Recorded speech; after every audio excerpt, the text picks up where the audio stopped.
Magandang gabi mga kapatid.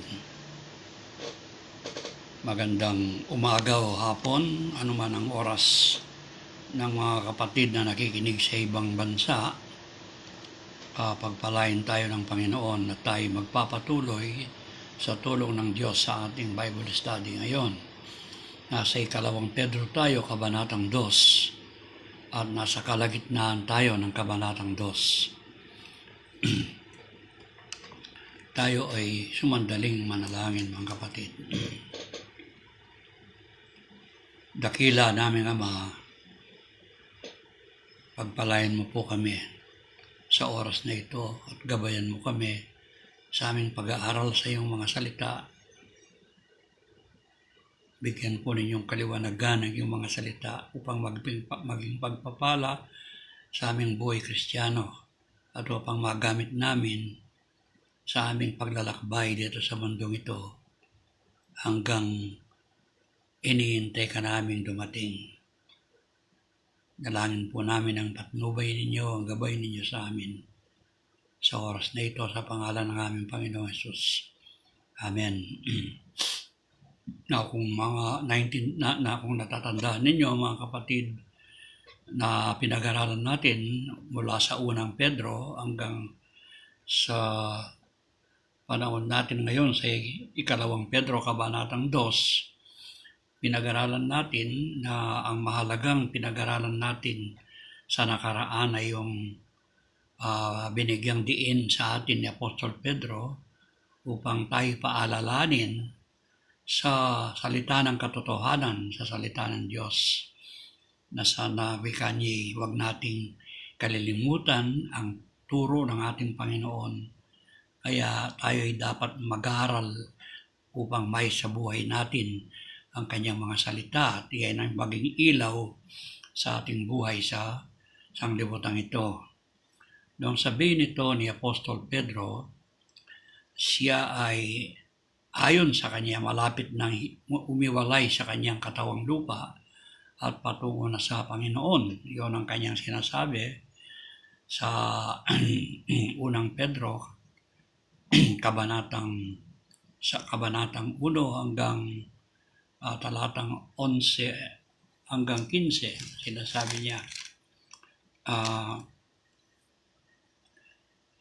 napakahalaga ang kanyang paalala sa atin sapagkat sabi niya, bagamat alam ninyo ito, alam ninyo mga salita ng Diyos, perhaps siya nagsasalita sa mga may gulang na sa pananampalataya, ganun pa man nire-remind niya sa salita ng Diyos.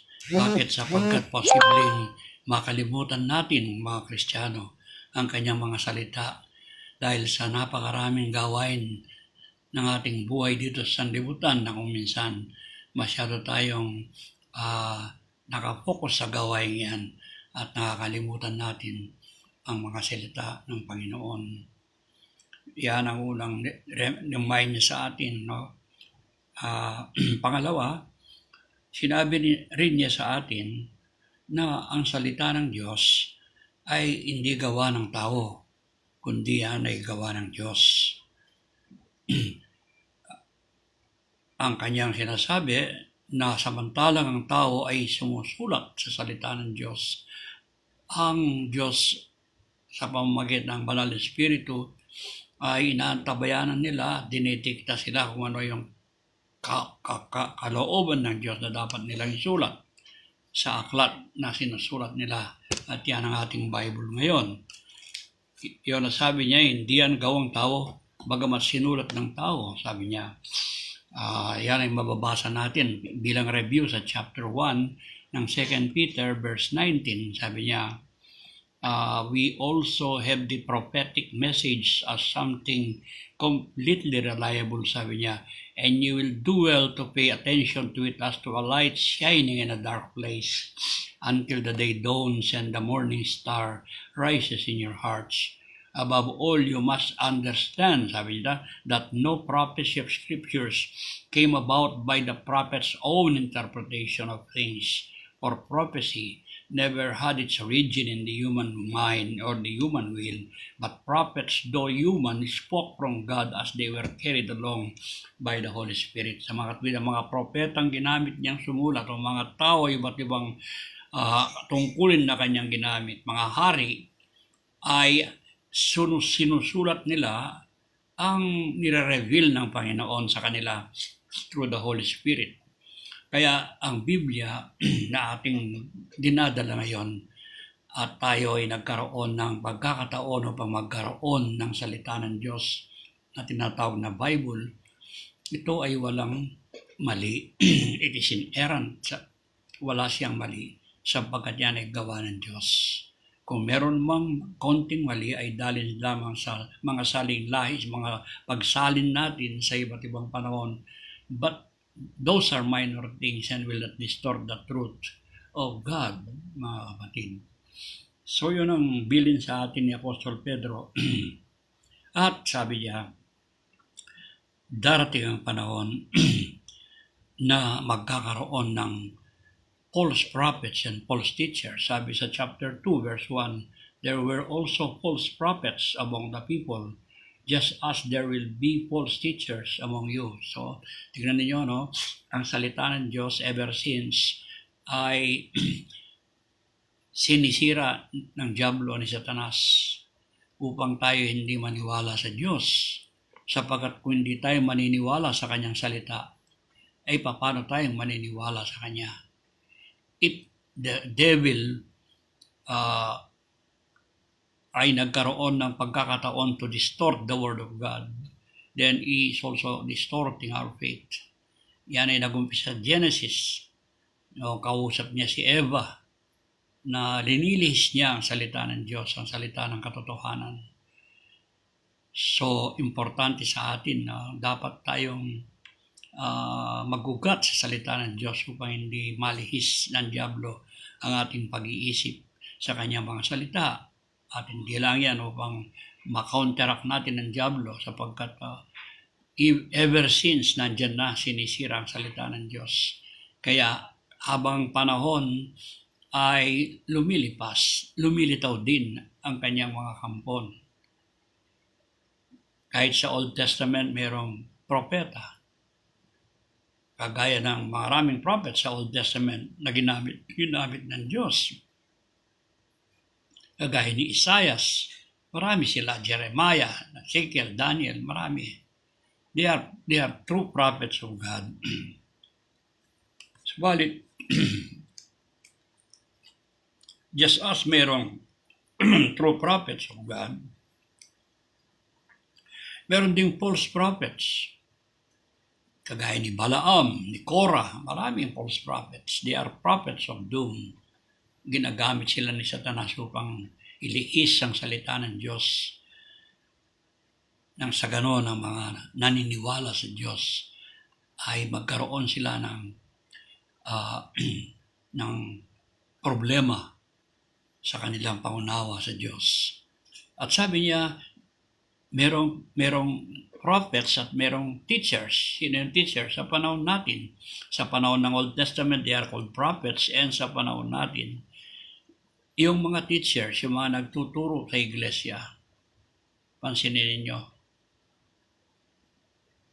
maraming mga ginagamit ng Diyos na nagtuturo sa kanyang salita. Subalit tayo rin ay pinasukan ng maling propeta, ng maling teachers. Pumasok sila sa kapulungan ng mga anak ng Diyos upang sirain ang ating pananampalataya, upang ilihis tayo sa katotohanan.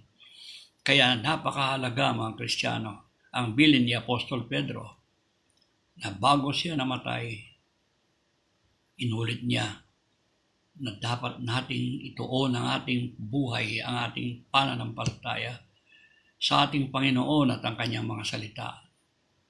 Upang sa ganon, lalong-lalo na sa kanyang iglesia, ay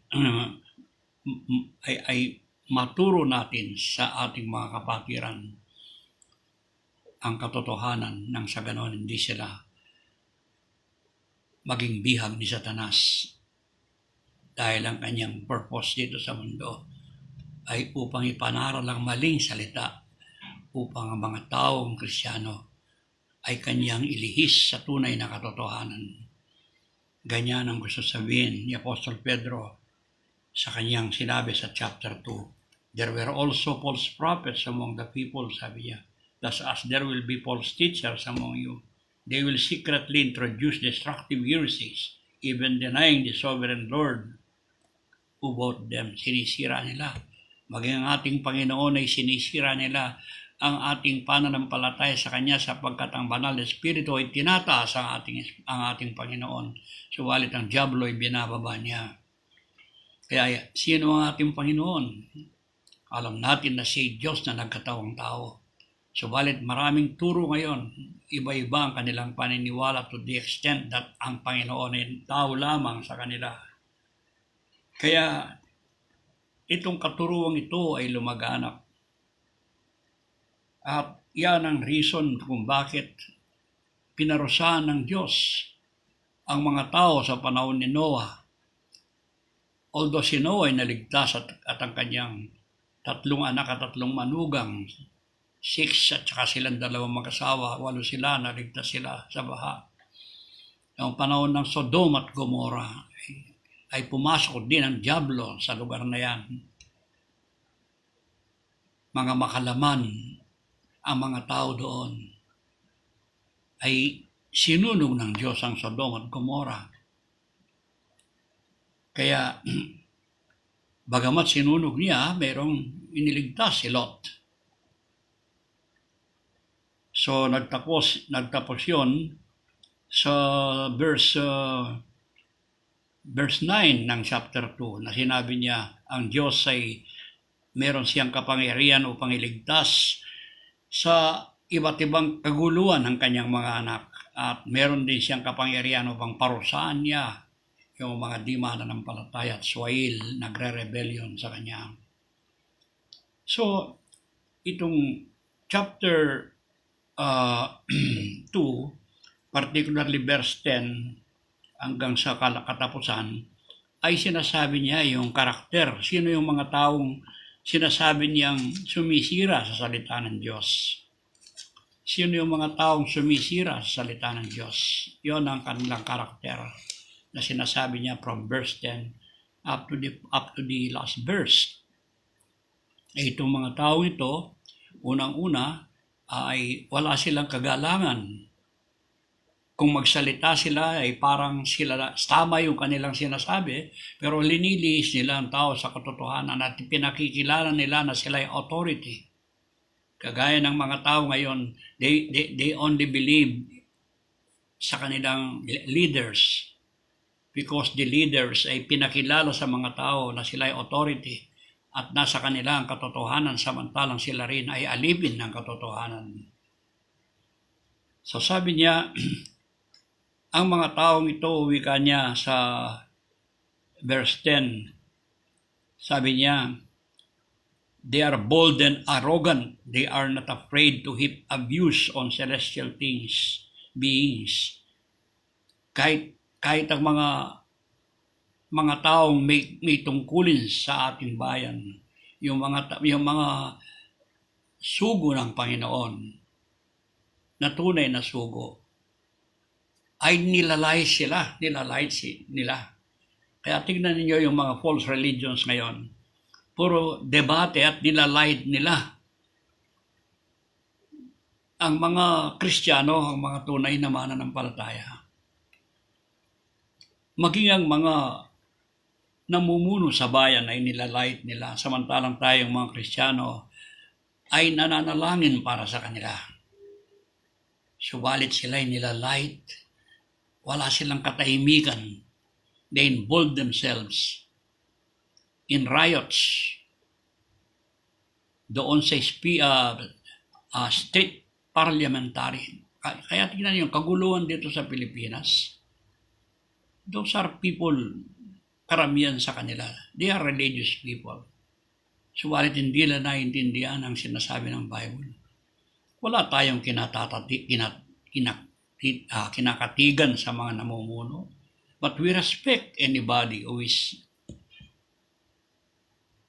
na inilagay ng Diyos bilang mamumuno sa isang bayan. At kung nagkakamali man siya, we have to pray for him. Dahil kung nagkakamali siya, ang Diyos ang nagpaparusa sa kanya, hindi tayo. Ganyan sila. At sabi nila, kahit daw yung mga anghel sa langit na makapangyarihan, sabi ng Panginoon, ay hindi nalipusta ang kapwa anghel nilang nagkamali. Hindi nalipusta. Kagaya ni Michael sa Jude verse 9, ang sinabi niya kay Satanas, hindi niya sinaway, kundi sabi niya, ang Panginoon ang siyang sasaway sa iyo.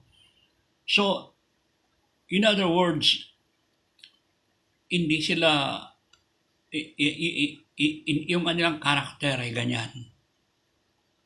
Puros mga swail.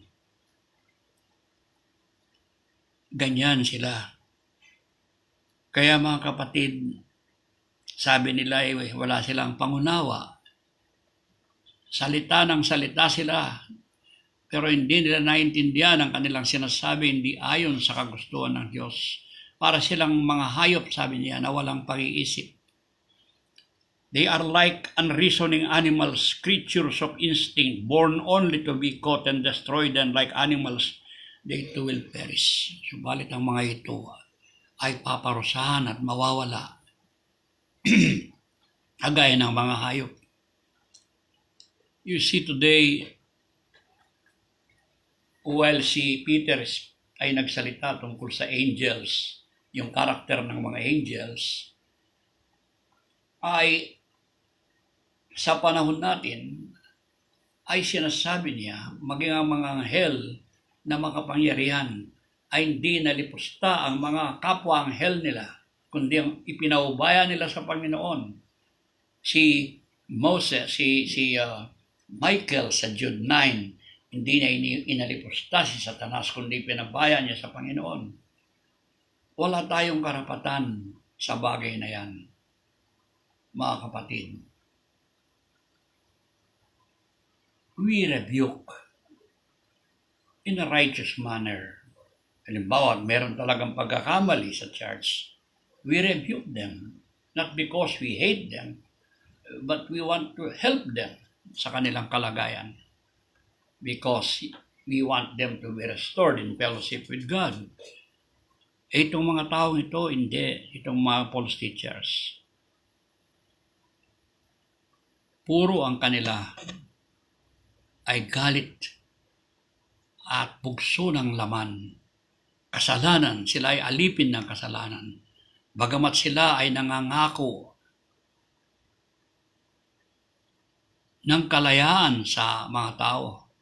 Nasabi nila kung sila ay sasama sa kanila, ay magkakaroon sila ng katiyak na kalayaan na tinatawag nilang kaligtasan. Paano mangyari yan? Sabi ni Peter, samantalang sila ay nasa bondage pa ng kasalanan. They preach salvation, holiness, but them themselves are not living a holy life. Ang lahat ng kasalanan na nakukomit sa kanila. Adultery, drunkenness, lahat ng kalayahan ng laman ang gusto nila. But they profess to preach in the guise of preaching. Sabi nga ni Apostle Paul, they profess to be angel of light. But the light they bring is not light, sabi niya, but darkness, sabi niya sa Corinto, 2 Corinthians. Kanya ang sinasabi niya. Kaya pag-aralan ninyo, although I will not treat it verse by verse, pero pag-aralan ninyo yung mga karakter nila dito. So sabi niya, but these people, verse 12, blaspheme in matters they do not understand. They are like unreasoning animals, creatures of instinct, born only to be caught and destroyed, and like animals they too will perish. They will paid back with the harm for the harm they have done. Magbabayad sila sa Panginoon. Yung mga ginagawa nila sa mundong ito, mga religious people that are distorting the word of God, many religious people who oppose the true faith, the true salita ng Diyos. Kaya hindi galit sila sa mga tunay na mananampalataya. Sapagkat ayaw nila ang ating buhay. And they blaspheme sa atin. So sabi niya, their idea of pleasure, sabi niya, is to carouse in broad daylight.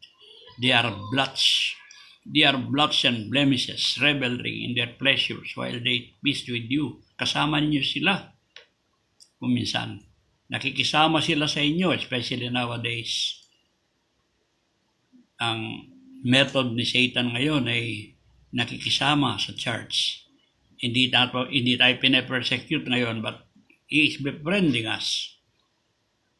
So, sila ang nagtuturo na kuminsan gusto nila na ang laman nila ang sundan nila. Kaya kuminsan yung mga reliyon ngayon hindi na gaanong pinapansin ng Bible. Basta na mag-ibigan tayo sa isa't isa. Let's love one another. But that is not love. True love is hatred against sin and love against the sinner.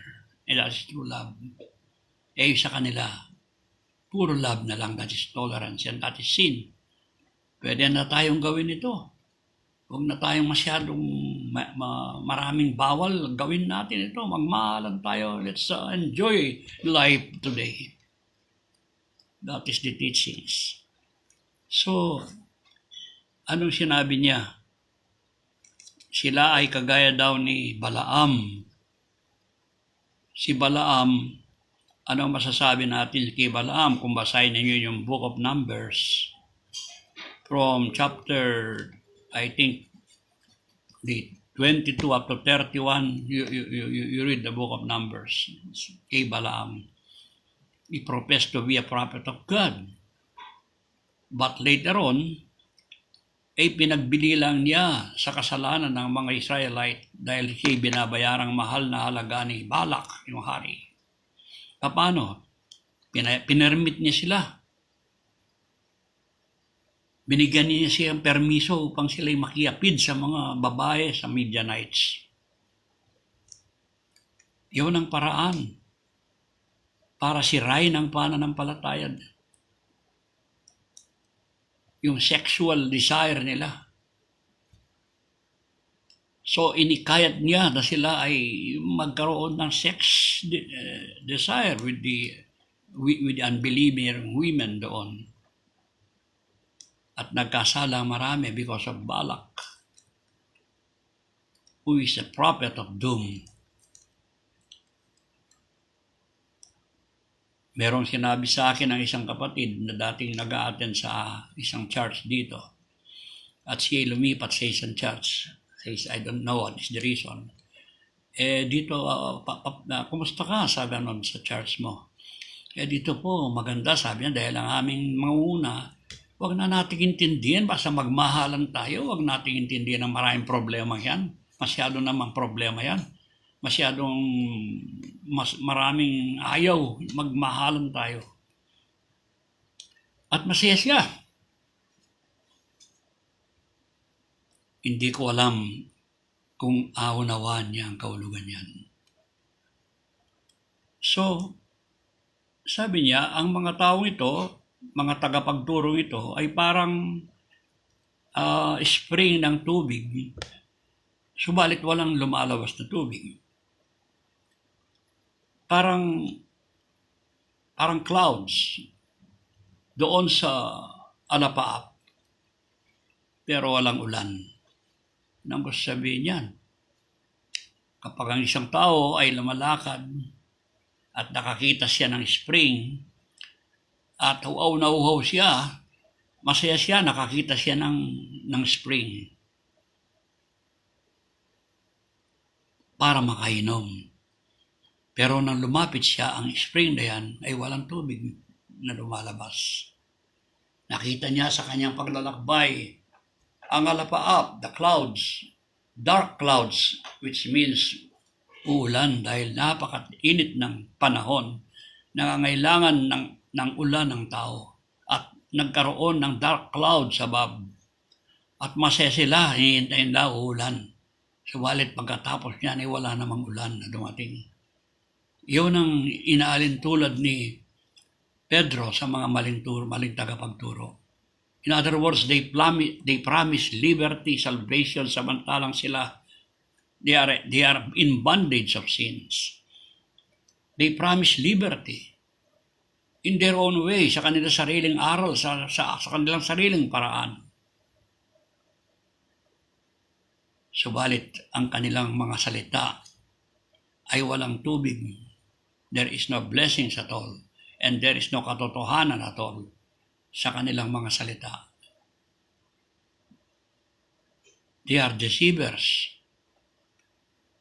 So sabi niya, these people, verse 17, are springs without water, mist-driven by a storm, blackest darkness is reserved for them. For they mouth empty and boastful words. Magaling silang magsalita, pinangakuan ng tao, at ang mga tao naman ay may panatiko sa kanila. Ano man ang sabihin nila ay okay yung mga tao. At ang mga tao ay ayaw nilang buksan ang kanilang sarili sa katotohanan sa panahon natin ngayon.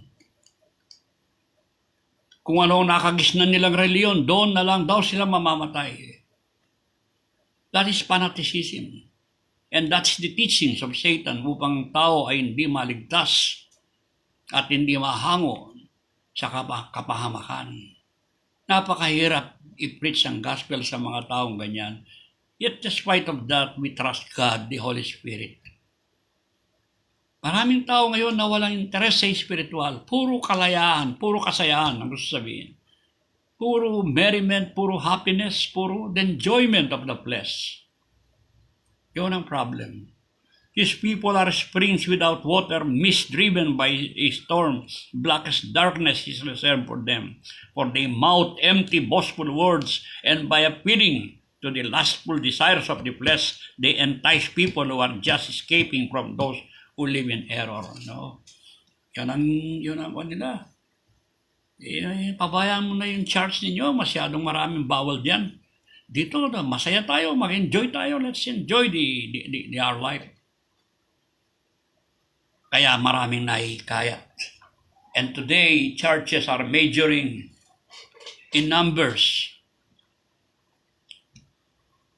Gusto nila dumami sila by those appeals. Pabayaan na ninyo maselan na church na yan. Let us enjoy life. Lahat tayo nagkakasala naman. Siyang bala ng Panginoon. Alam naman ng Panginoon yan na magkakasala tayo. Alam din niya, pero hindi ba nila alam na ayaw ng Panginoon yun? This is the modern church today, mga kapatid. Masyadong liberal, materialistic. Kaya sabi niya, they promise freedom while they themselves are slaves of depravity. Pumasok kayo dito, magkakaroon kayo ng kalayaan, magkakaroon kayo ng kaligtasan, ng kasayahan. But they themselves are bondage of sin. Paano kang ililigtas ng isang taong siya rin ay nakakulong sa kasalanan? Paano kang aralan ng isang tao sa kaligtasan, sa kabanalan samantalang siya ay nakakulong sa kasalanan? Hindi siya nagtagumpay, siya ay bondage of sin because he is not a truly born-again believer. Kaya sabi ni Apostol Pablo, parang ilaw sila, nangangaral sila, light, but what they preach is not light, it's darkness, sabi niya. Kaya dapat tayong mga Kristiyano ay mag-aral ng mabuti kasi kung minsan yung mga maraming nagpo-profess na believer, kung sila ay mahina pa sa pananampalataya, kung minsan ay naikayat sila ng mga bagay ng mga taong ito. And it's our responsibilities as leading brothers of the church to teach them, to follow them up. Dahil si Satanas ay palaging nakahabang sa kanila. Mahalaga. Kaya sabi ni Apostol Pedro, ang mga iba na nagpahayag ng pananampalataya, pagkatapos ay nagbalik muli sa kanilang dating buhay, dating makasalanang buhay, hindi ko sinasabi na ang isang Kristiyano ay pwedeng magkasala, but the end of that is always repentance. Si Samson ay nagkasala to the time that God permitted his enemies to blind him. But later on, he repented at the last days.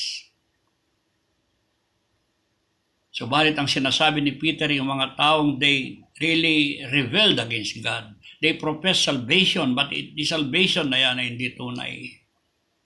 Nagbalik sila sa kanilang dating ugali na parang isang baboy na binalikan o isang aso na binalikan ng kaniyang sinuka doon. Tingnan niyo, no?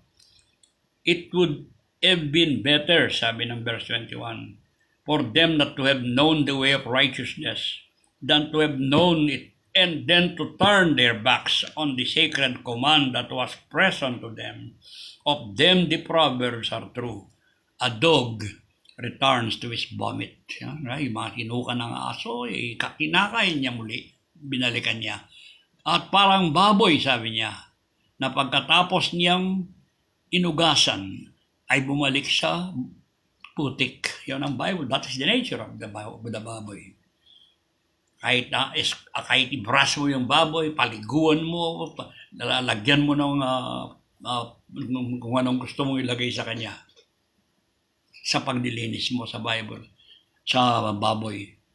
Pagkatapos niya, ay makakita siya ng putik, ay mapupunta rin siya sa putik. That is the nature of the soul. But the sheep, ang tupa, hindi ganyan. Kaya lang ang tupa ay babagsak sa putik kung kukunin mo siya at ibabagsak mo siya. Subalit, ayaw niya ang putik.